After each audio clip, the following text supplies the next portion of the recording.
j'exprime tous les meilleurs remerciements à la délégation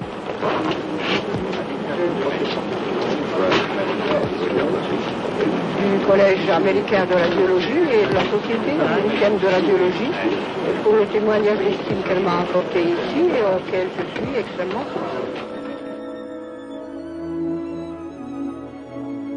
Maria Sklodowska, une brillante étudiante polonaise en sciences et en mathématiques, épouse le 26 juillet 1895 un physicien de 35 ans, Pierre Curie. Pierre est docteur en sciences physiques depuis quelques mois seulement.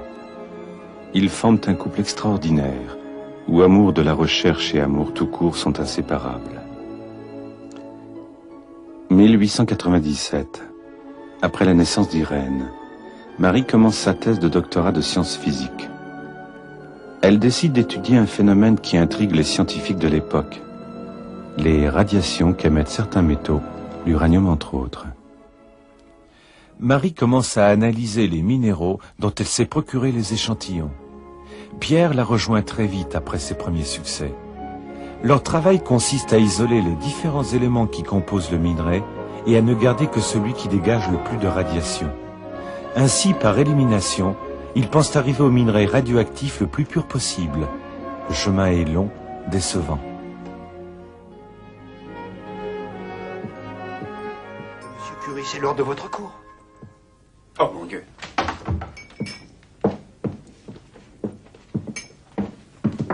Ce soir, oui.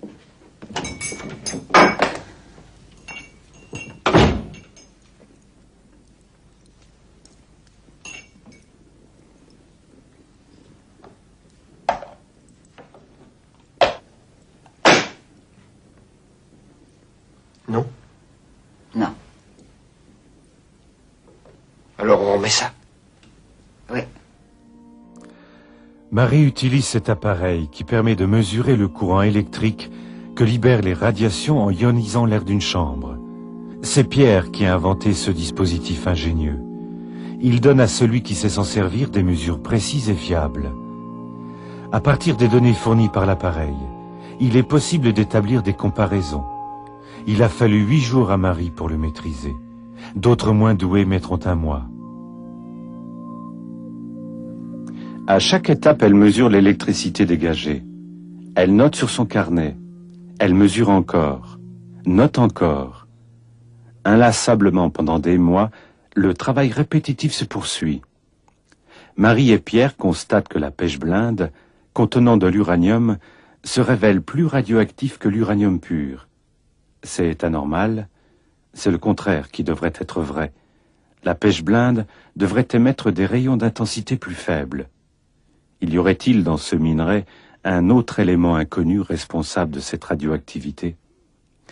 Finalement, ils arrivent à extraire de la pèche-blinde une substance nouvelle qu'ils nomment polonium, en hommage au pays natal de Marie. Ce n'est pas fini. Une analyse plus poussée révèle que derrière le polonium se cache un autre élément encore plus radioactif, le radium.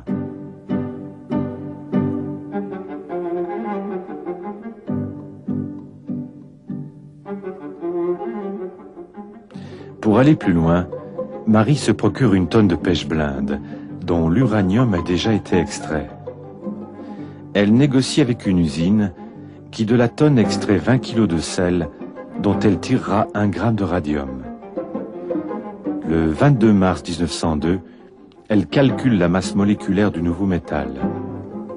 Elle n'est pas très éloignée de la réalité, 223,03 au lieu de 226,05.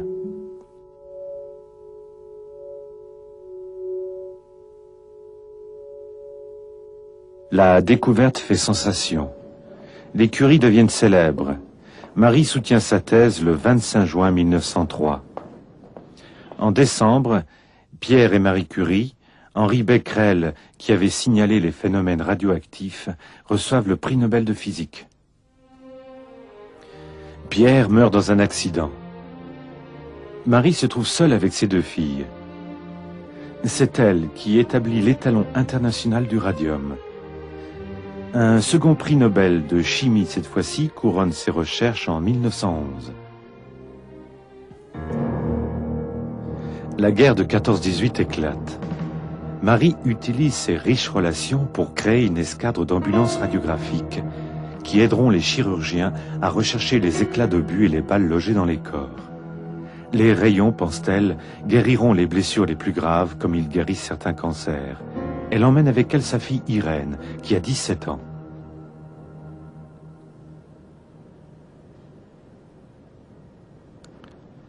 La guerre finie, Marie Curie peut s'installer dans le nouvel Institut du Radium, construit pour elle par l'université. Lui fait face la clinique consacrée à la recherche thérapeutique confiée, elle, à l'Institut Pasteur. L'État français, ruiné par la guerre, consacre ses ressources à la reconstruction. Pas de crédit pour la recherche. Pierre et Marie, guidés par de purs intérêts scientifiques, n'avaient pas déposé de brevet pour la découverte du radium. Ils estimaient que toute découverte scientifique appartient à l'humanité. Privée de droit d'auteur, Marie doit donc trouver de l'argent pour faire fonctionner l'Institut et la recherche. La solution va venir d'une journaliste américaine, Missy Melloney. Missy deviendra une amie. Elle organise un voyage, ou plutôt une tournée triomphale aux États-Unis, en 1921.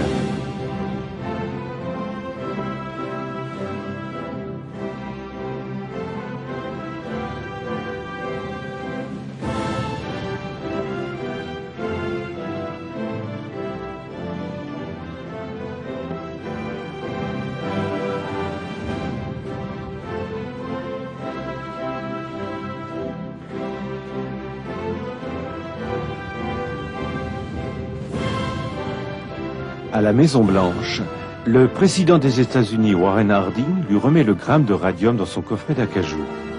Elle rapportera aussi des crédits et du matériel.